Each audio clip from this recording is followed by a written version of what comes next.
I think that's going to be a long-standing relationship, and I hope that they continue to grow with that. I definitely think that was a match made in heaven.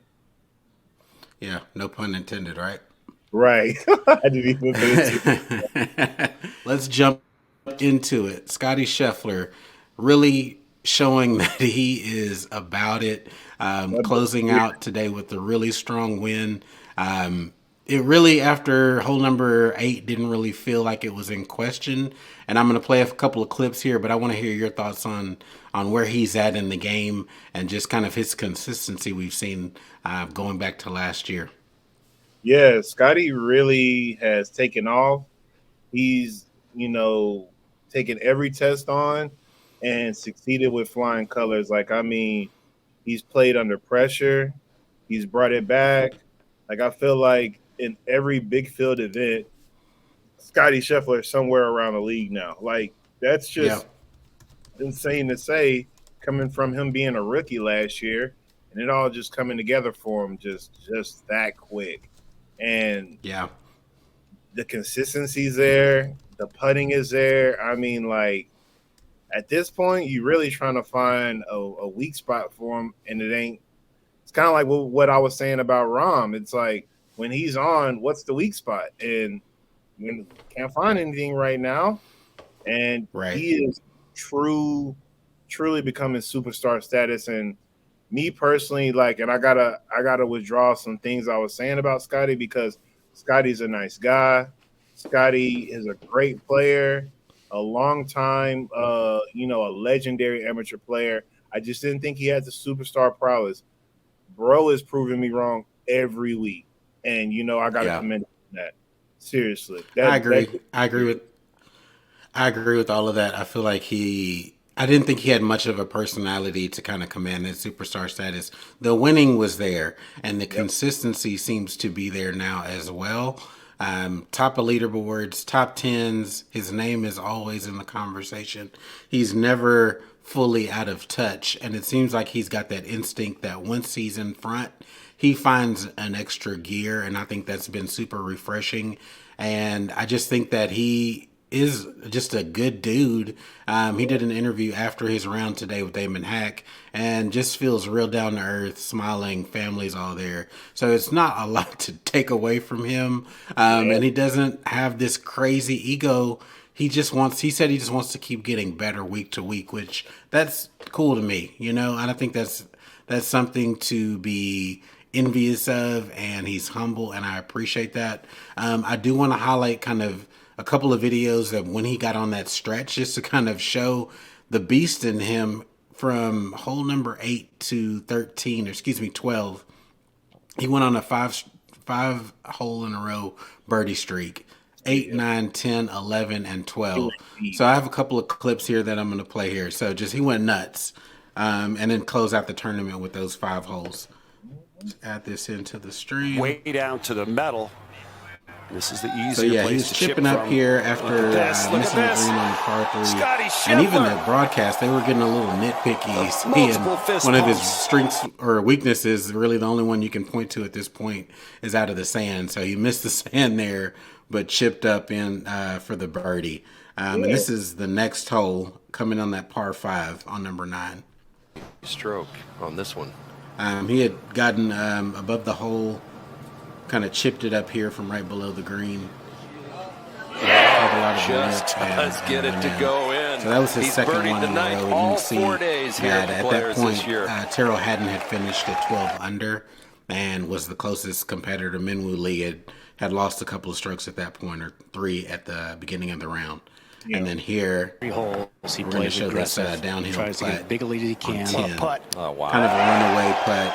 It was hard to keep it on that ridge. Just when you think he might be hearing some noise, he makes his own noise. 3 in a row for Scheffler. 4 clear of that 12 under posted. Knew he had a stretch that he could dominate because weather was coming in at the end of the round. And I'm going to see if this sound works on this interview with Hack. I was pretty tired after the long day yesterday. Unfortunately, I slept pretty good, but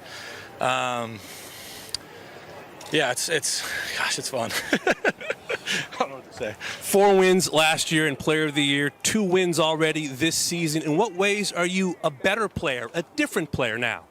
I'm not really sure. I'm just hoping to improve. I'm just trying to get a little bit better at a time, not overthink things, and I'm just so fortunate to be able to see some results and enjoy some wins, and I'm very thankful.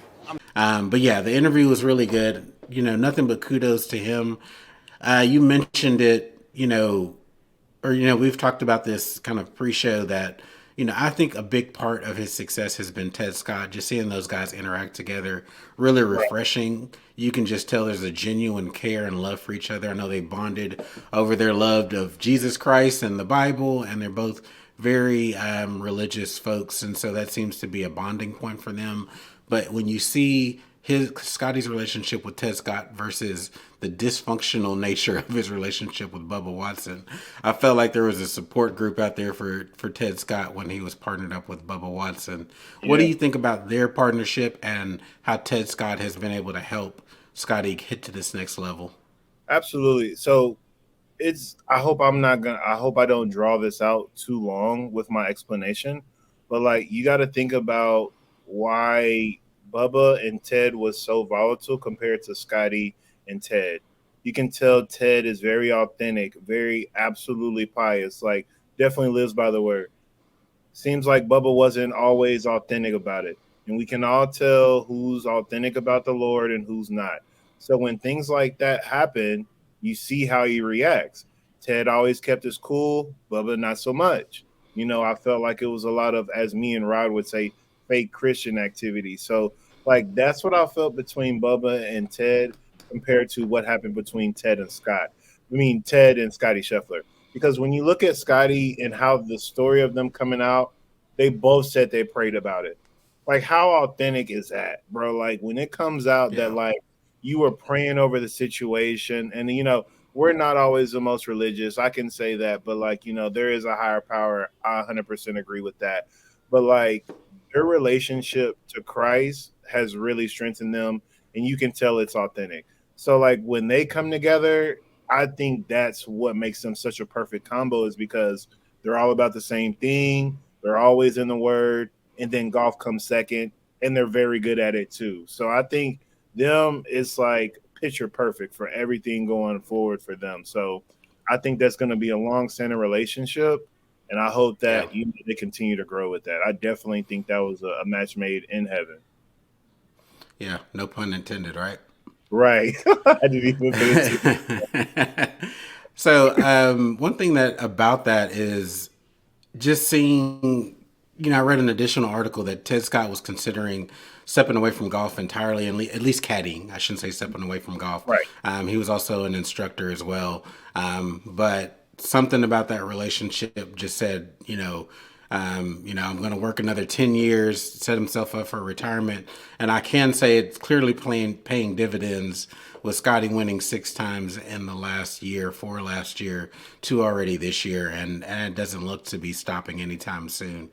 I don't think we can expect repeats in every tournament that he won last year. But honestly, the kid has his game going. It's clear he knows every time he hits that ball pretty much where it is going.